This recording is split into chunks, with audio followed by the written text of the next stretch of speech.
Bonjour à toutes, bonjour à tous et bienvenue dans cette nouvelle édition des masterclass de l'excellence commerciale. J'ai l'immense plaisir, l'immense honneur de recevoir aujourd'hui une icône de la French Tech, Frédéric Mazzella. Bonjour Frédéric. Bonjour Roland. Alors vous êtes tous aussi incroyables, vous êtes un peu plus de 300 inscrits aujourd'hui pour écouter le témoignage de Frédéric sur entreprendre pour le bien commun. C'est dès le départ l'ambition de Blablacar et puis c'est également, on va en parler, l'ambition de ton nouveau projet Frédéric. Vous étiez également très nombreux la semaine dernière pour écouter Céline Dassonville qui a été patronne de la RSE de Cartier et qui maintenant enseigne à HEC, fondatrice d'EtiWork, sur l'intégration de la chaîne de valeur vers un monde plus durable. Vous pouvez retrouver cette masterclass sur votre plateforme de podcast préférée ou sur notre chaîne YouTube des masterclass de l'excellence commerciale. Les masterclass sont rendus possibles par le soutien d'Incentive. Incentive, c'est un éditeur de logiciel français, c'est une application mobile pour des managers pour coacher leurs équipes. Ils donnent accès à des supports interactifs pour être des meilleurs managers. Incentive travaille dans un peu plus de 20 pays, dans des secteurs aussi différents que la banque, l'assurance ou les technologies. Voilà, la page de publicité est terminée. Et on a donc l'immense honneur de recevoir Frédéric. Est-ce que Jules, tu peux nous dresser le portrait de Frédéric? Oui, bonjour Frédéric Mazzella. Vous êtes le président fondateur de Blablacar, la plus grande plateforme mondiale de covoiturage. Né en France, vous avez commencé votre carrière en tant que chercheur pour la NASA et chef de projet, avant de vous tourner vers la technologie et l'entrepreneuriat. Diplômé de l'École normale supérieure et de l'Université de Stanford en 2001, vous effectuez votre MBA à l'INSEAD en 2007.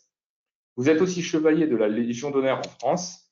Et c'est aux États-Unis que vous utilisez le covoiturage pour faire un trajet quotidien à l'université. Après avoir réalisé qu'il n'y avait pas de moyen facile de partager un trajet en covoiturage en France, l'idée est lancée. Vous avez fondé covoiturage.com en 2006, qui deviendra Blablacar. Blablacar est devenu un phénomène mondial avec des millions d'utilisateurs dans 21 pays. La plateforme a révolutionné la façon dont les gens voyagent en offrant une alternative économique au transport traditionnel. En plus de votre rôle chez Blablacar, vous êtes également un fervent défenseur de l'entrepreneuriat et de l'innovation, souvent invité à prendre la parole lors de conférences pour partager votre vision sur l'avenir des transports et de la technologie. En septembre 2020, vous co-créez Captain Cause pour révolutionner le financement du tissu associatif pour les entreprises. Vous êtes élu coprésident de l'association France Digital. Vous faites partie du jury d'investisseurs de l'émission Qui veut être mon associé diffusée sur M6.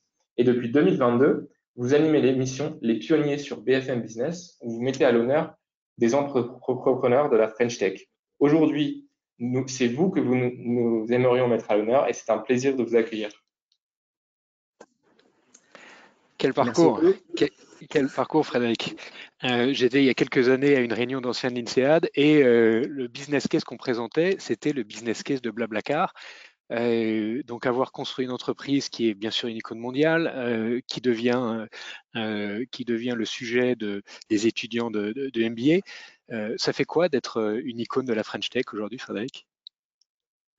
Alors bizarrement, moi ça me fait pas grand-chose. Ce qui me plaît, c'est de faire des choses. Donc voilà, c'est-à-dire que après, quand ça, évidemment, faire des choses qui ont un impact, ça c'est très grisant.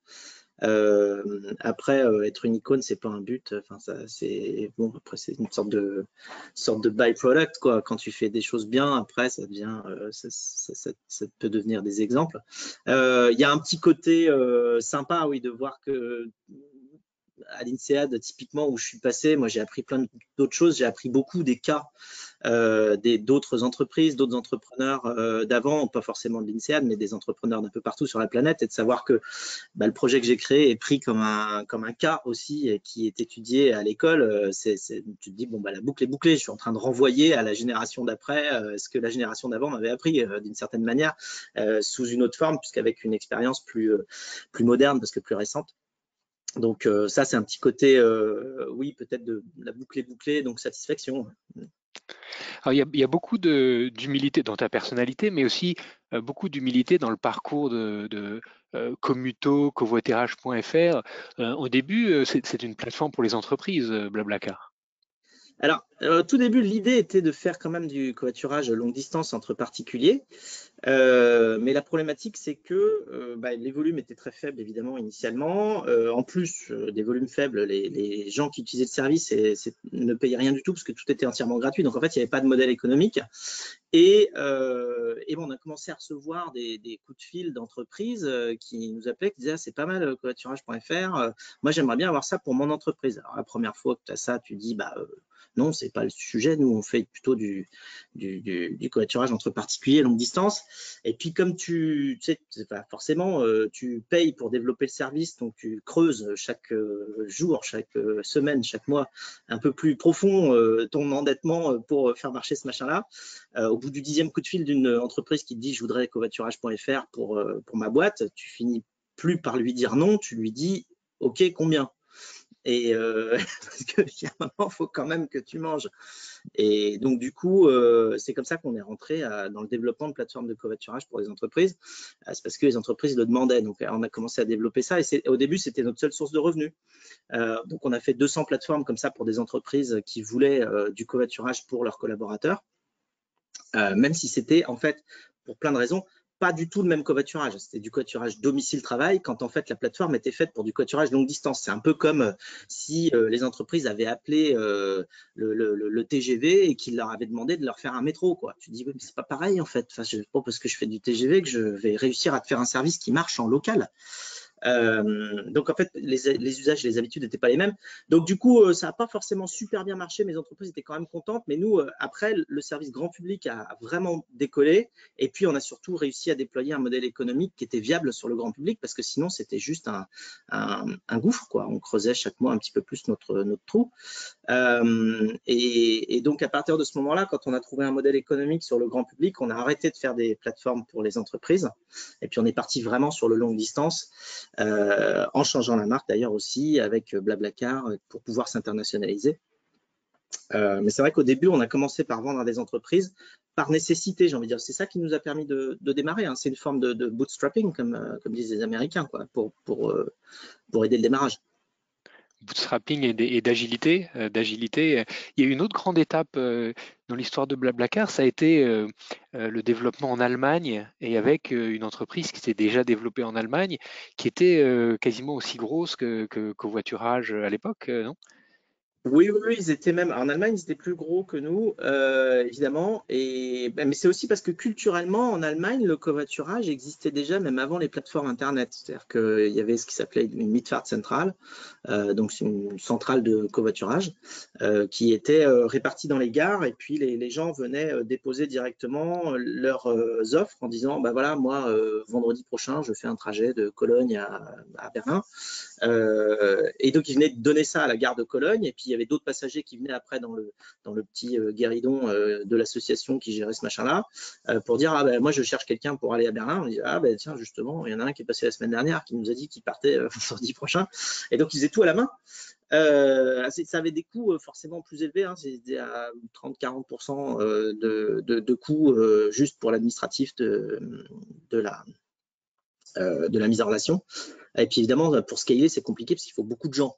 Il faut beaucoup de gens en plus partout. Enfin bon, donc évidemment, Internet a amené une couche d'efficacité très très forte. Et ensuite, donc ça s'est développé sur Internet. Mais au début, quand ils sont développés, ils étaient plutôt avec un fichier Excel sur Internet que vraiment avec un site bien fait. Donc nous, on est arrivé avec une technologie quand même plus avancée, avec des profils en ligne, véritablement une gestion de la communauté au sens très large. Et puis, ce qu'on appelait vraiment à l'époque l'économie collaborative, ce qu'on appelle toujours comme ça, mais et une approche plus service disponible sur mobile, facile d'utilisation, enfin vraiment tout optimisé. Et donc, oui, il y a eu un moment où nous, quand on s'est étendu en Allemagne, on s'est retrouvé en concurrence avec cet acteur-là, qui a fait. Alors c'est marrant parce qu'à l'INSEAD, on nous disait toujours il faut jamais sous-estimer la concurrence. Ça, c'est vrai, de manière générale, il ne faut jamais sous-estimer un concurrent, parce que c'est forcément quelqu'un qui peut, enfin, une entreprise qui peut bousculer beaucoup nos plans. Mais il ne faut jamais non plus surestimer un concurrent. Ils ont fait 2-3 erreurs, on n'a pas compris, et en fait, ils nous ont beaucoup aidé, parce qu'ils ont fait des migrations. Tu sais, en informatique, quand tu fais sur des plateformes, quand tu fais des migrations fonctionnelles, il faut y aller généralement un petit peu doucement, c'est-à-dire qu'on fait des déploiements progressifs normalement maintenant. Tu vois, enfin, ça fait 15 ans qu'on fait ça. On fait des déploiements progressifs de fonctionnalités, c'est-à-dire qu'au début, tu exposes tes nouvelles fonctionnalités uniquement à 0,1% de toute la population pour tester si tout marche. Puis après, 0,2%, 0,5%, 1%, 2%, 5%, 10%, 20, 30, 50, 80, et puis après, tu mets tout le monde avec ta fonctionnalité. Une fois qu'elle marche, tu vois, mais des fois, c'est des déploiements de fonctionnalités qui peuvent prendre plusieurs mois, le temps que justement tu ajustes pour que ça fonctionne pour tout le monde. Et ben, eux, ce qu'ils ont fait, c'est qu'ils ont fait plusieurs fois des déploiements de fonctionnalités sur tout le monde d'un coup. Et bien, quand tu fais ça, ça s'appelle un Big Bang. Bah, le problème, c'est que, évidemment, j'allais dire 9 fois sur 10, mais en fait, c'est 10 fois sur 10, ça ne marche pas. C'est-à-dire que tu prends un mur, c'est-à-dire que ta fonctionnalité, tu l'as développée, mais elle n'est pas du tout prête pour que des millions de personnes rentrent dedans. Et donc, du coup, bah, ils ont pris des indisponibilités, des requêtes, évidemment, service client absolument ingérables avec des volumes de dingue. Et ça nous a pas mal aidé parce que nous, on était là à côté avec un service qui fonctionnait et qui n'avait pas cette problématique de nouvelles fonctionnalités de travers. Donc voilà, donc du coup, après, on est devenu leader en Allemagne. Puis maintenant, de toute façon, on est leader dans tous les pays dans lesquels on est. D'un point de vue entrepreneurial, cette aventure extraordinaire qui a commencé donc en 2006, tu es à Stanford, tu utilises les carpool lanes aux États-Unis, tu reviens en France, tu dois aller en Vendée chez toi, tu trouves pas de personnes pour covoiturer, tu finis par faire le voyage avec ta sœur, tu réfléchis. Et puis tu construis une équipe. En 2011-2012, vous êtes une trentaine. Et puis après, c'est l'explosion. En termes de leadership, quelles sont les compétences que tu as mis en œuvre toi, et où est-ce que tu es allé chercher des compétences complémentaires? Tu vois, nos interlocuteurs, nos auditeurs, c'est des chefs d'entreprise, c'est des managers. Ce que j'aimerais, c'est rentrer un peu dans la dynamique de leadership qui a accompagné ce développement, cette hyper-croissance. Comment est-ce que tu as constitué les différentes compétences qui étaient clés à ce moment-là autour de toi? Bon, je pense que de toute manière, quand on crée un projet, je pense que c'est valable aussi après, mais on doit se transformer en recruteur permanent, c'est-à-dire dès qu'on voit passer quelqu'un d'intelligent, notre but, ça doit être de le recruter pour le projet, surtout quand le projet est en croissance. Donc en fait, il faut, dès qu'on trouve quelqu'un de super, dans un domaine ou de manière générale, ou avec un bon état d'esprit et une envie d'aller construire quelque chose, il faut se demander si c'est pas quelqu'un qui pourrait travailler pour le projet, et ensuite réussir à lui donner envie de rejoindre l'équipe. Donc, de toute manière, il faut avoir une envie de recruter en permanence et toujours en avance. C'est-à-dire que le recrutement, c'est quelque chose qui prend beaucoup de temps parce que forcément, c'est des changements de vie, des changements de perception de chaque personne. Donc ça prend des mois, parfois des années. Donc, des personnes se disent, tiens, c'est ça que j'ai envie de faire. Et puis, il faut être là au moment où elles sont prêtes. Donc, ça, c'est une première chose. Après, sur la structure, alors, donc, il faut aller chercher des compétences, faut recruter les meilleurs qu'on croise, faut mettre des process de recrutement les plus... Alors, il faut être à la fois très attractif, donc il faut aussi se débrouiller pour développer une marque employeur qui est attractive. Donc là, nous, ce qu'on a fait, c'est qu'on a extériorisé aussi beaucoup de nos valeurs internes, en se disant, bah, on va attirer comme ça des gens qui sont compatibles avec notre culture, parce qu'un gros facteur évidemment de réussite d'une intégration d'un recrutement, c'est quand même aussi la culture, et pas du tout seulement les compétences. Donc, en fait, c'est bien d'externaliser sa culture parce que comme ça, on s'assure que les personnes qui vont candidater, quand elles vont passer dans le process de recrutement, elles vont voir les valeurs, elles vont se dire, tiens, ça me correspond, j'ai envie d'aller par là. Donc, en fait, il faut être explicite sur ces valeurs, ça aide beaucoup, et puis se transformer en un endroit attractif pour les candidats. Et ensuite, une fois qu'on a fait ça, on se retrouve avec le problème inverse, parce que nous, quand on avait fait ça, au début, hein, comme toutes les boîtes, on avait un problème d'attractivité tout court, on n'arrivait même pas à avoir suffisamment de candidats. Et puis, donc, on s'est dit, on va inverser la vapeur, on va devenir attractif, avoir beaucoup de candidats. Et après, on se retrouve avec le problème inverse, on recevait 5000 ou 8000 CV par mois, et là, on ne savait plus du tout processer, quoi. Parce qu'il y avait beaucoup trop de volume. Donc, il a fallu vraiment structurer plein d'étapes, avec des étapes automatisées initialement, pour ne laisser passer que les gens les plus vraiment motivés pour rejoindre la structure. Et une fois qu'ils sont motivés, après, déjà, tu as réussi à avoir un groupe de personnes potentiellement très intéressantes pour la boîte, et là tu passes au mode plus, enfin tu peux aussi faire des tests de compétences avant, mais enfin je veux dire après tu rentres un peu plus dans le détail. Et nous on se retrouvait avec oui, on recrutait moins de 1% des gens qui se présentaient au final. Et donc, du coup, tu arrives à recruter vraiment le top, des gens qui sont motivés, qui sont compétents et qui ont la bonne culture et qui ont, voilà. Mais donc ça, c'est sur le recrutement. Après, sur le leadership lui-même, je pense que le rôle de l'équipe dirigeante, c'est de réussir à pondre une stratégie à la fois quand même visionnaire et qui n'emmène pas la boîte dans le mur, mais surtout qui soit claire et qui soit cohérente et cohérente aussi dans le temps. C'est-à-dire qu'il ne faut surtout pas envoyer une vision, une stratégie différente tous les 3 mois, parce qu'alors là, on perd tout le monde. Parce qu'il y a un moment, les gens ils posent des crayons, ils disent bon, c'est bon, enfin, je veux dire, s'ils changent d'avis tous les 3 mois, moi, je ne sais plus où aller, quoi. Donc, et ça, c'est pas facile, surtout quand on est en train de créer, parce que forcément, on ne sait jamais bien. On sait jamais bien où il faut shooter, quoi. On a envie d'aller par là, mais donc il faut faire un gros travail de structuration de la vision et de l'articulation de la vision pour la transformer en quelque chose d'actionnable et de stratégiquement exécutable. Et ensuite, il faut beaucoup communiquer. Une fois qu'on a beaucoup simplifié, en fait, il faut réussir à transformer la vision en une histoire très simple, très cohérente, très compréhensible. Et ensuite, il faut la diffuser partout. Le problème, enfin partout dans l'organisation en tout cas, et que ce soit très clair pour tout le monde. Et ça aide évidemment beaucoup à motiver tout le monde à ramer dans le même sens. C'est très, très important, évidemment. Et donc, du coup, ce que ça veut dire, c'est que sur ce travail-là d'itération de la formulation de la vision, il faut être entouré par des gens qui sont suffisamment souples dans la réflexion, parce qu'évidemment, avant d'arriver à quelque chose de clair, et en ayant quand même consulté pas mal de personnes, impliqué pas mal de personnes dans la construction de cette stratégie, il faut avoir été capable de créer cette stratégie, ce narratif, cette vision claire, avant qu'elle soit communiquée, quand même à plusieurs. Faut pas du tout, enfin, c'est pas du tout un travail qu'on fait tout seul. Donc, il faut avoir une petite équipe de quelques personnes à quelques, j'allais dire 10, mais ça dépasse pas tellement 10 généralement, personnes avec qui on va pouvoir ensemble rédiger une stratégie cohérente, compréhensible par tout le monde, qui fait sens et qui va nous emmener dans la bonne direction, avant de la diffuser à tout le monde.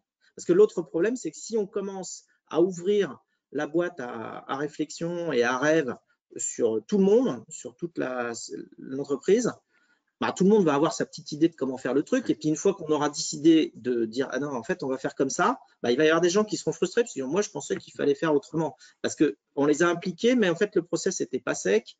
Et donc, c'était pas le moment.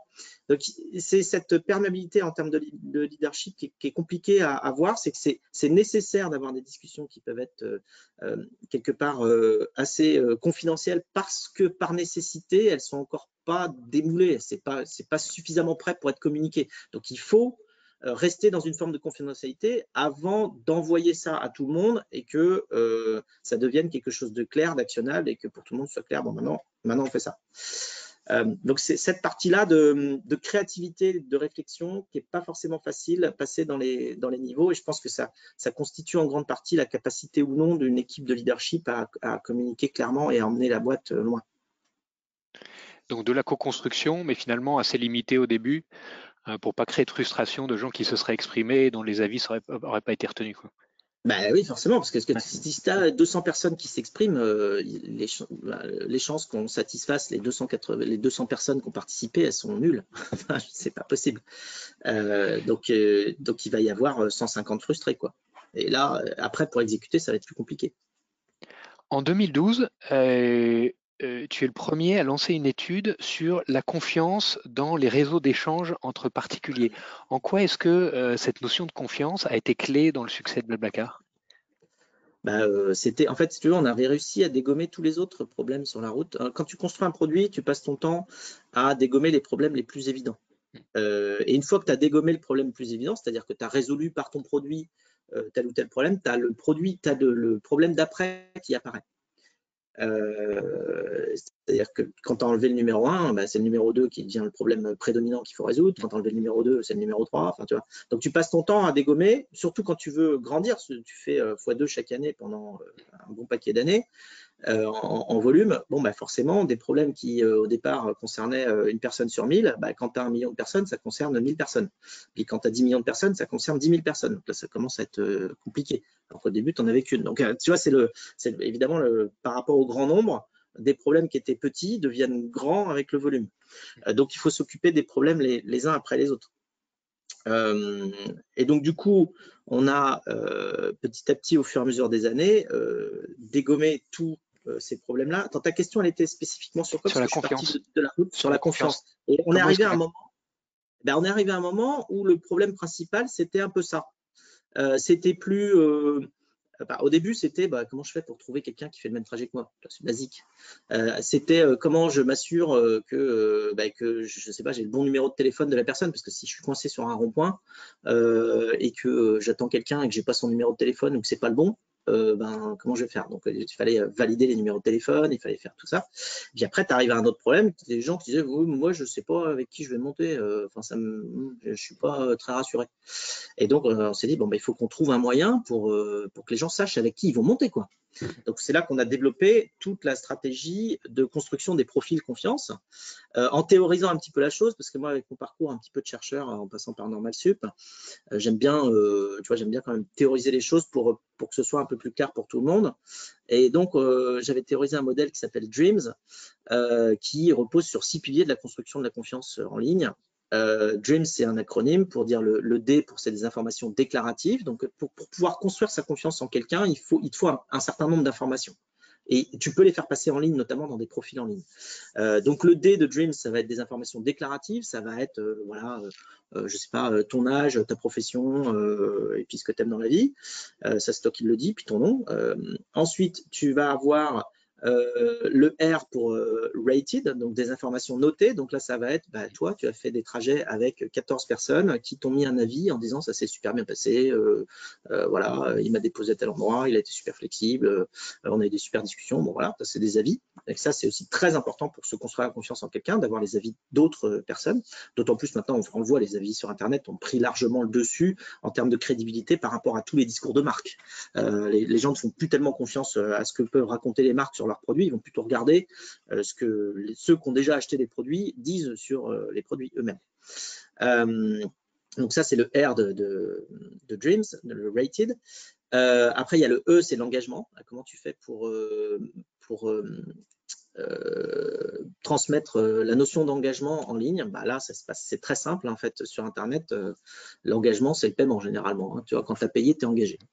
Si tu as payé à l'avance, tu vas le faire, quoi. Enfin, tu es en train de montrer que ça t'intéresse. Et donc là, c'est là où on a mis le paiement à l'avance en ligne, qui a vraiment fiabilisé énormément les interactions, parce qu'avant, il n'y avait pas le paiement à l'avance en ligne et on avait plus de 35% de désistement, parce qu'on avait des passagers qui disaient oui, je serai là vendredi 18h, et puis en fait, c'était pas là. 1 sur 3. Ce qui d'ailleurs créait des boucles, là, on parle de confiance, ce qui crée des boucles infernales de manque de confiance, parce que quand les passagers ne venaient pas, qu'est-ce qui se passait? Les conducteurs, ils disaient bon, j'ai eu des no-shows, des gens qui ne sont pas venus. Bon, ce que je vais faire, c'est que je vais faire du surbooking. Donc, ils avaient 3 places dans leur voiture, mais ils disaient, c'est bon, je peux en prendre 4. Sauf que le jour où, effectivement, les 4 se pointent, il y a les 4 qui arrivent. Voilà, et le conducteur, il dit, non, en fait, j'ai que 3 places, parce que je pensais qu'il y en a un qui ne viendrait pas. Il y en a un qui reste sur le trottoir. Putain. Alors là, celui qui reste sur le trottoir, si tu veux, il s'en souvient. Qu'est-ce qu'il fait la fois d'après? Il dit, bon, j'ai compris, je vais réserver dans 2 bagnoles la prochaine fois, parce que si je me retrouve encore sur le trottoir, ça ne marche pas. Donc là, tu crées une boucle de perte de confiance qui est un cercle complètement vicieux qui t'emmène vers le bas. Et donc là, tu es sûr que si tu ne résous pas ce problème de confiance-là, d'engagement à l'avance, ton service de transport, entre guillemets, il est mort, parce que les gens ont juste envie d'être sûrs de leur moyen de transport, de savoir qu'effectivement, ça va se passer. Donc, du coup, il fallait résoudre ce problème d'engagement, et on l'a résolu simplement avec le paiement en ligne, puisqu'on est passé de plus de 35% de désistement à moins de 2%. Parce que bizarrement, un passager qui paye, c'est un passager qui vient. C'est aussi simple que ça. Et du coup, on a pu grandir après. Ça, on a eu ce problème-là vers à peu près une communauté de, à partir de 500 000 personnes, entre 500 000 et 1 million, on a commencé à avoir cette perte d'engagement de confiance. Et puis puis après, résoudre ce problème-là grâce justement au paiement en ligne qu'on a mis en place à partir d'une communauté qui avait 1 million de personnes. Ça nous a permis de résoudre 2 problèmes, effectivement ce manque d'engagement et puis aussi trouver un modèle économique. Parce que du coup, quand les gens payent à l'avance, tu peux toi aussi rémunérer ton service, y compris à l'avance. Donc ça change complètement l'équation et ça nous a permis de scaler. Bon, aujourd'hui, c'est une communauté de 100 millions de personnes dans une vingtaine de pays, donc ça n'a plus rien à voir. Et effectivement, si on n'avait pas résolu ce problème de confiance, on n'aurait pas grandi. Alors j'étais au E de Dreams, je vais finir. Le A, c'est l'activité, c'est est-ce que tu t'es inscrit hier ou il y a 3 ans, est-ce que tu t'es logué hier ou est-ce qu'on ne t'a pas vu depuis 6 mois. Donc ça, c'est l'activité, tu vois, ça crée de la confiance aussi. Après, il y a le M, c'est la modération, c'est le travail de la plateforme. Pour aller s'assurer que c'est le bon numéro de téléphone, que tu as ton permis, que je ne sais quoi, enfin tout un travail de modération, de s'assurer que les échanges ont pour but unique effectivement d'organiser du covoiturage et pas autre chose. Bref, ce genre de choses-là. Et ensuite le S, c'est pour social, c'est permettre aux gens de relier leur profil Blablacar avec un profil, je sais pas, LinkedIn, Facebook ou autre. Enfin en gros une sorte de validation que tu n'es pas face à un faux profil d'une personne qui n'existerait pas et que du coup c'est quelqu'un quand même qui est relié avec d'autres réseaux. Et voilà, et ça crée les 6 piliers du modèle Dreams qu'on a déployé sur nos profils de membres et qui a été oui complètement transformatif, d'autant plus qu'après on a vu le niveau de confiance que c'est capable de générer, puisque le niveau de confiance entre 2 personnes sur Blablacar qui ne se sont pourtant jamais rencontrées mais qui ont des profils complets, il est à 88% sur 100, quand le niveau de confiance entre des membres entre des amis, il est à 92% et entre des membres de la même famille à 94%. Et en dessous, tu as les voisins qui sont à 58% et les collègues à 42%. Et donc en fait, non, c'est le contraire, pardon. C'est les voisins à 58% et les collègues à 58% et les voisins à 42%. Bref, mais donc en fait, on est dans un niveau de confiance très élevé, on est sur le podium, alors que ce sont des personnes qui ne sont jamais rencontrées, grâce à cette capacité à démultiplier, stocker la confiance sur les profils en ligne. Je peux en parler des heures, hein, donc il faut qu'on change de sujet.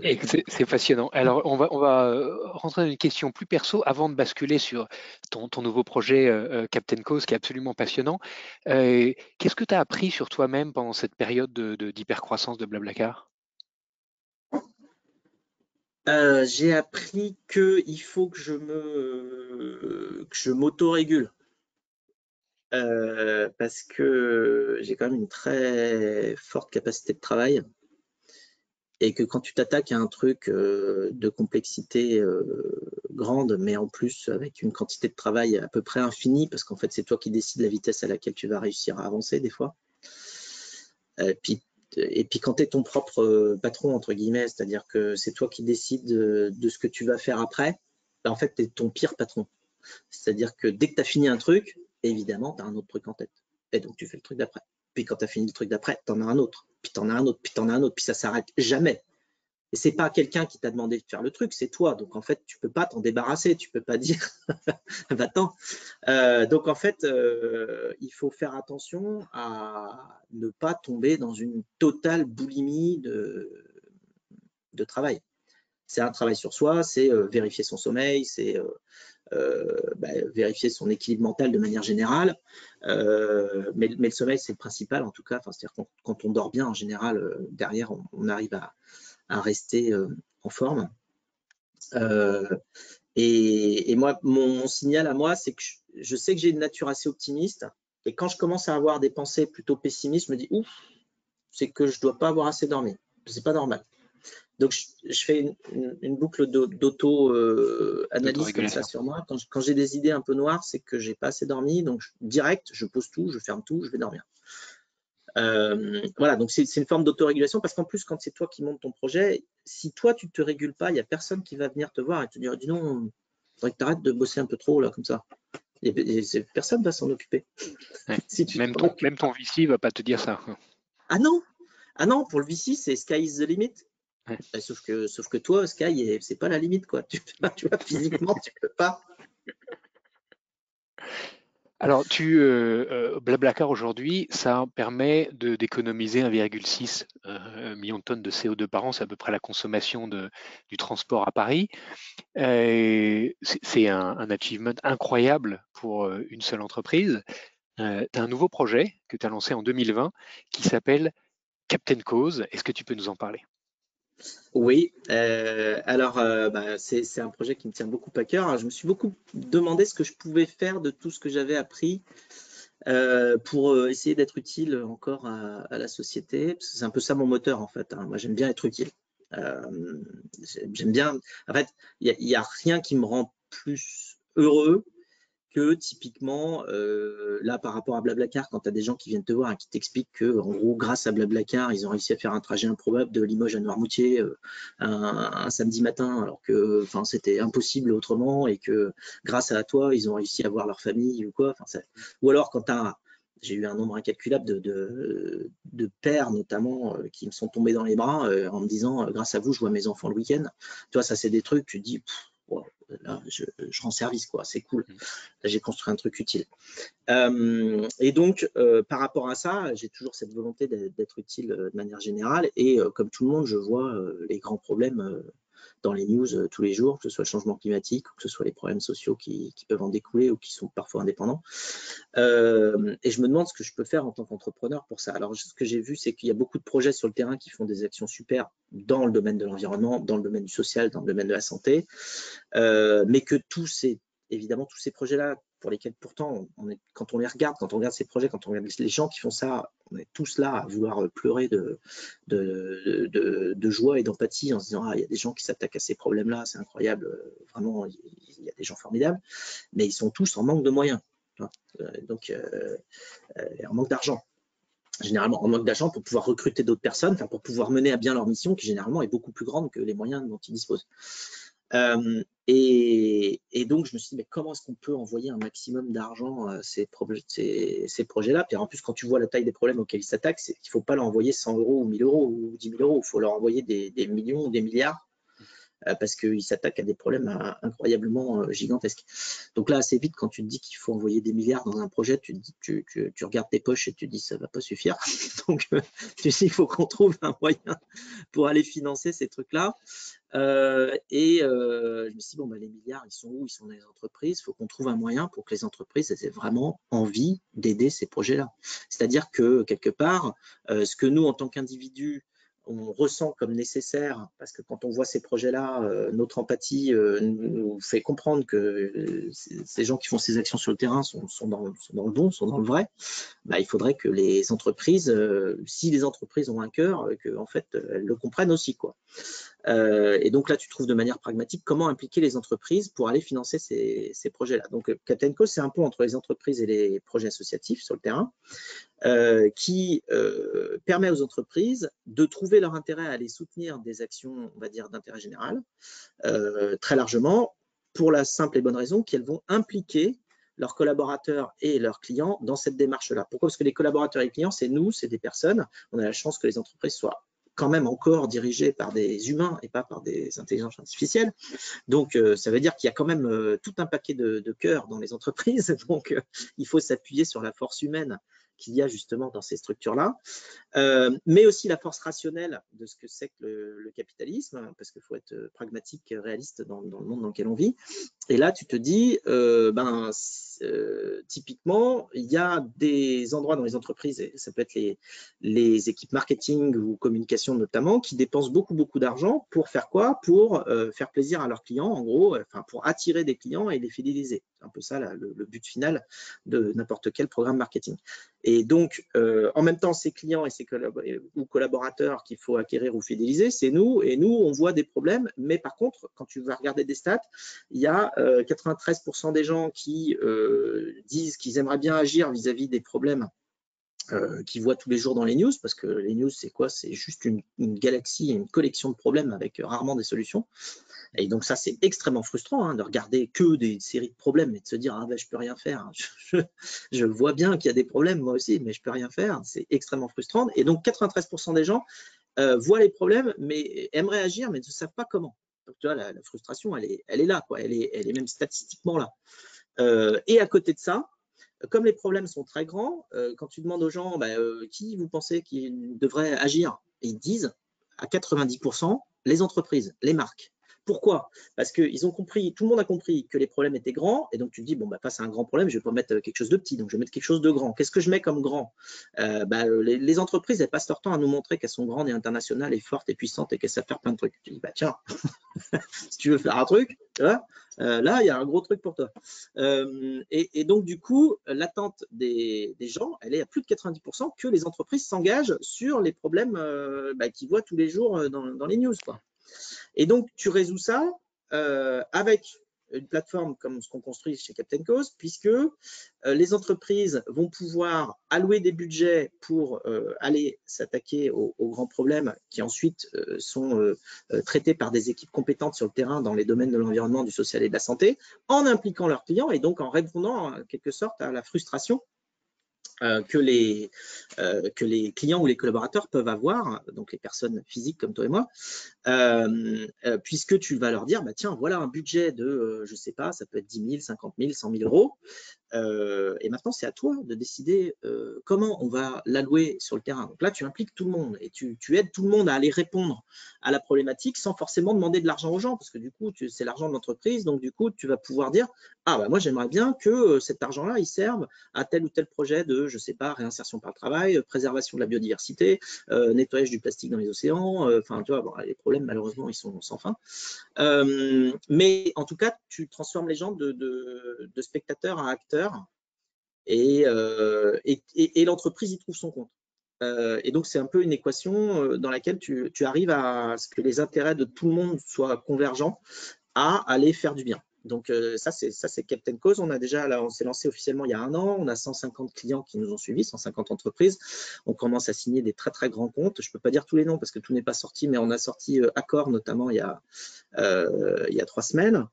Et Accor, ce qu'on fait, c'est qu'on permet sur leur programme de fidélisation, donc c'est Accor Live Limitless, là le hall qu'on voit souvent sur les t-shirts des joueurs de foot, eh bien, dans ce programme-là, c'est le programme de fidélisation d'Accor, et on permet à tous les gens qui ont des points de fidélité dans le programme d'Accor de les transformer en dons à des bonnes actions. Alors là, tu verrais l'impact, les gens, ils sont incroyablement contents de prendre ces trucs-là, ces points de fidélité dont très souvent ils ne savent pas quoi faire, pour les rendre très utiles sur le terrain et répondre à des vraies problématiques. Et donc, on transforme ces points de fidélité en actions terrain, donc en euros pour aller aider les associations d'intérêt général qui défendent différentes causes. Ça marche très, très bien. On a aussi, on a évidemment plein d'autres clients, ça va de l'équipe à Orange, en passant par, je sais pas, Engie et puis tout un tas de boîtes. Mais donc, du coup, et on a même un produit très simple et qui est très compréhensible pour notamment les fêtes de fin d'année, quand il y a des cadeaux d'affaires dans les entreprises, on remplace les cadeaux d'affaires par des dons à des projets à impact. Et donc, très simplement, l'entreprise, au lieu d'aller offrir je ne sais quel objet physique, parfois fabriqué à l'autre bout du monde, et puis dont il faut gérer la logistique pour l'envoyer à ses clients, enfin, tous ceux qui ont déjà dû gérer des cadeaux d'affaires en entreprise savent de quoi je parle, c'est quand même un peu l'enfer de tout expédier, d'envoyer je ne sais pas combien de centaines de trucs, dont d'ailleurs 7 à 10% vont revenir et donc il faudra s'occuper aussi en logistique. Là, l'entreprise juste alloue un budget et elle dit cette année, je vais offrir à tous mes partenaires ou clients 20, 50, parfois 100 euros qu'ils peuvent distribuer à un projet à impact. Et alors là, l'effet est complètement différent. Bon, non seulement sur le terrain, évidemment, c'est une chose très, très belle à faire parce que ça va aider des équipes à accomplir leur mission. Mais en plus, au niveau praticité pour l'entreprise, c'est 10 fois mieux parce que c'est tout digital, évidemment. Il n'y a pas de physique, il n'y a pas de renvoi, il n'y a pas de rien du tout. Et en plus, c'est interactif parce que quand tu as envoyé un don à distribuer à un de tes partenaires ou clients, il va le recevoir, il va devoir choisir un projet. Évidemment, enfin, quand tu vas parcourir le catalogue de projets à impact de Captain Cause, tu vas pleurer de plaisir et de joie. Hein. Tu vas voir, ça fait un effet dingue. Hein. Tu vois toutes les équipes qui sur le terrain s'attaquent à des trucs qui valent vraiment la peine d'être défendus. Et donc, du coup, ça crée une relation entre une entreprise et ses partenaires et clients qui est beaucoup plus humaine, pleine de sens. Et les personnes qui aiguillent cet argent-là vers des projets sont incroyablement reconnaissantes vis-à-vis de ce partenaire entreprise. Donc, on fait rentrer vraiment l'émotion et l'action concrète dans le bon sens en entreprise. Et ça marche. On a le plaisir également d'intégrer Captain Cause chez Incentive pour organiser des challenges commerciaux, soit en interne, soit avec des réseaux de distribution, pour avoir ces challenges qui ont du sens, qui donnent une nouvelle dimension et une nouvelle motivation à ces équipes. Fred, un immense merci de ce partage. On a très largement dépassé la demi-heure. Pourtant, on est en général très strict sur le timing, mais là, je pouvais pas m'empêcher Tout le monde est parti ou pas? J'ai pas les stats de profiter là. du plaisir.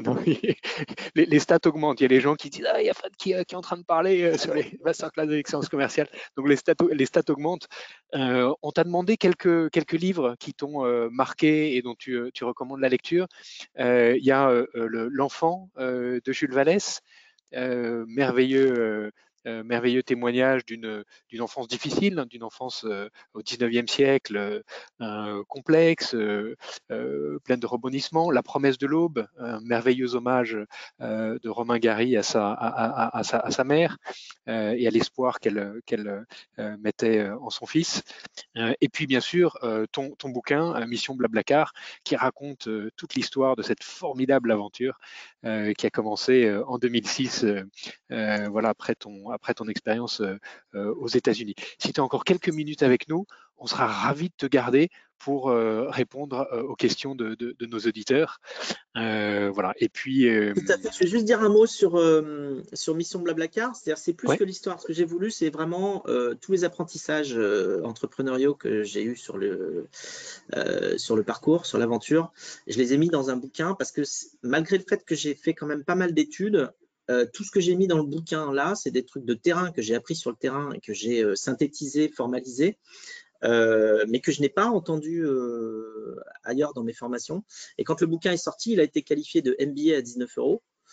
Quand même, du coup, pas cher pour un MBA. Enfin, moi, j'ai payé le mien un peu plus cher que ça à l'INSEAD. Ou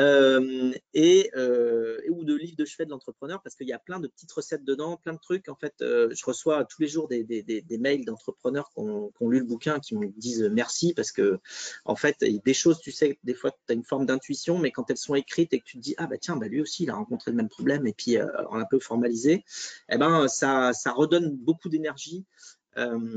Et ça, c'est voilà, c'est quelque chose qui me rend heureux aussi de voir que ça aide. J'ai encore un mail là ce matin d'un entrepreneur qui me dit que ça fait 2-3 ans qu'il s'est lancé, que c'est dur et qu'il a lu mon bouquin et qu'il est reparti pour 10 ans. Voilà. Mission Blablacar pour se redonner du courage Avec une préface de Thomas Pesquet d'ailleurs. Pardon? Avec une préface de Thomas Pesquet qu'il a écrite depuis l'espace. Parce que lui, il faisait une autre mission pendant que je faisais Mission Blablacar. Et puis c'est aussi le premier livre audio, parce qu'il y a une version papier, mais il y a aussi une version audio. C'est le premier livre audio à avoir été enregistré dans une voiture. Exactement, ouais. On a fait plusieurs premières. Ouais. Donc entre la voiture et l'espace. Dans ta voiture en plus. Voilà, un immense merci Frédéric de ta présence. Est-ce que Jules, on a des questions de nos auditeurs? Vous pouvez les poser directement sur l'interface GoToWebinar dans le chat et Jules va nous les redonner. Oui, alors j'ai Eline qui demande, j'aimerais travailler dans une startup, quelles qualités sont primordiales? Bon, alors il y a des choses pragmatiques et des choses, on va dire, émotionnelles. Au niveau pragmatisme, il faut quand même qu'on se dise que le projet a… Alors, une startup, il y a plein de stades. Hein. Il y a le stade seed, série A, série B, série C. Et donc, c'est des stades de maturité différents. Donc, je ne sais pas à quelle startup elle pense exactement, parce qu'il y a quand même un panel assez large. Mais il faut quand même choisir un projet qui a des chances de marcher, ou en tout cas, dont on pense qu'il a des chances de marcher. C'est-à-dire qu'il faut être vraiment motivé. Il ne faut pas y aller juste pour prendre un siège dans une startup. Il faut y aller en étant ultra motivé, en se disant « ouais, ce truc-là qui n'existe pas encore va exister ». Et alors, c'est encore mieux, évidemment, si on se dit « quand ce truc-là existera à grande échelle, eh bien, ce sera mieux pour toute la société. On aura fait un pas dans le bon sens. » Parce qu'à ce moment-là, on est triplement motivé. Donc voilà, il faut regarder ça. Et après, sur le côté encore plus émotionnel, je pense qu'il faut bien regarder, justement, comme l'équipe est petite, la culture de l'équipe déjà en place, la culture des fondateurs, vérifier qu'on est sur la même longueur d'onde et qu'on va bien s'entendre, voilà, parce qu'il y a une humanité qui nous convient. Parce que ce qui nous rend heureux au quotidien quand on travaille, c'est aussi les gens avec qui on travaille. Enfin, beaucoup, beaucoup, beaucoup. Faire un projet super avec des gens qu'on n'apprécie pas, ça ne rend pas heureux. Donc, il faut faire un projet super avec des gens qu'on apprécie beaucoup. Très belle réponse. J'ai Didier qui demande, est-ce qu'on peut avoir la chance de vous avoir comme conducteur si on utilise Blablacar? Oui, ça arrive, ouais. Mais bon, statistiquement, voilà, ça arrive pas souvent. Après, il y a des endroits où ça arrive plus souvent que d'autres, parce que moi, je vais souvent en Vendée. Donc voilà, sur des axes Paris-Vendée, ça peut arriver plus souvent. Ouais. Très bien. Et j'ai Maxime qui demande, mon entreprise a lancé Captain Cause. Comment motiver mes collègues à donner et à s'engager un maximum? Alors, alors ça, c'est encore plus loin. Nous, c'est vrai qu'avec Captain Cause, ce qu'on fait, c'est que c'est l'entreprise qui alloue un budget. Donc, du coup, on implique tout le monde. Parce qu'on ne réclame pas d'argent de la part des collaborateurs ou des clients pour aller soutenir les projets, puisque l'argent est déjà là. C'est pas la même démarche que ce qu'on a connu jusqu'avant, tout le temps, sur du don, où on va demander aux gens de donner. Là, c'est déjà donné, parce que c'est l'entreprise qui l'a donné. Donc, c'est une autre forme d'implication et de sensibilisation. Alors après, si c'est pour aller jusqu'à ce que les collègues s'impliquent et donnent. Bon, nous, ce qu'on propose sur les formules, c'est quand quelqu'un a voté pour l'aiguillage d'un budget, au bout du projet qu'il a choisi, on lui dit d'ailleurs, si tu veux soutenir un peu plus, te gêne pas, voilà, tu peux rajouter 10, 20, 50 euros si tu veux. Mais je pense que sur ce travail-là, il faut y aller avec la volonté d'abord de sensibiliser fortement avant d'aller demander de participer. Arriver directement en demandant de soutenir un projet financièrement avec lequel, là où les personnes ne sont pas familiarisées ou n'ont pas forcément d'atomes crochus, c'est trop compliqué. Il vaut mieux laisser les personnes d'abord leur donner l'opportunité d'aller choisir les projets qui leur parlent. Et puis ensuite, naturellement, si elles peuvent, si elles veulent, elles vont aller soutenir encore plus ce projet-là. Très bien. J'ai Antoine qui demande, à propos de modélisation, avez-vous des idées de modélisation de structure, d'organisation d'associations et de motivation de bénévoles en difficulté? Donc, comment motiver des bénévoles? Voilà, ça, alors c'est pas mon domaine en fait. C'est vrai que c'est pas, je ne, je sais motiver des gens dans un cadre d'entreprise, dans un cadre d'association, c'est différent. Je sais que c'est très très compliqué. Je pense qu'évidemment la mission qu'on résout, la vision, ça reste des choses universelles, que ce soit dans une boîte ou dans une asso. Donc, il faut vraiment s'assurer que tous les gens qui sont là pour la mission. Parce qu'avec ça, ça amènera de la bonne volonté et de l'énergie. Voilà, il faut s'assurer que, alors, et ça arrive parfois, il faut s'assurer que les gens qui rejoignent l'association ne viennent pas pour un statut ou pouvoir briller en société en disant ah je fais ci, je fais ça. Il ne faut pas qu'ils viennent pour ces raisons-là, quoi. Il faut qu'ils viennent parce que c'est vraiment le sujet qui les intéresse et qu'ils ont envie de résoudre. Très bien. Il n'y a plus de questions. Moi, j'ai une dernière question qu'on pose à tous nos auditeurs, tous nos participants, pardon. Est-ce que tu as une citation qui t'inspire particulièrement, Fred? Ouais, il y en a une et je l'ai toujours pas détrônée. Ça fait plusieurs années que c'est la citation qui m'inspire le plus.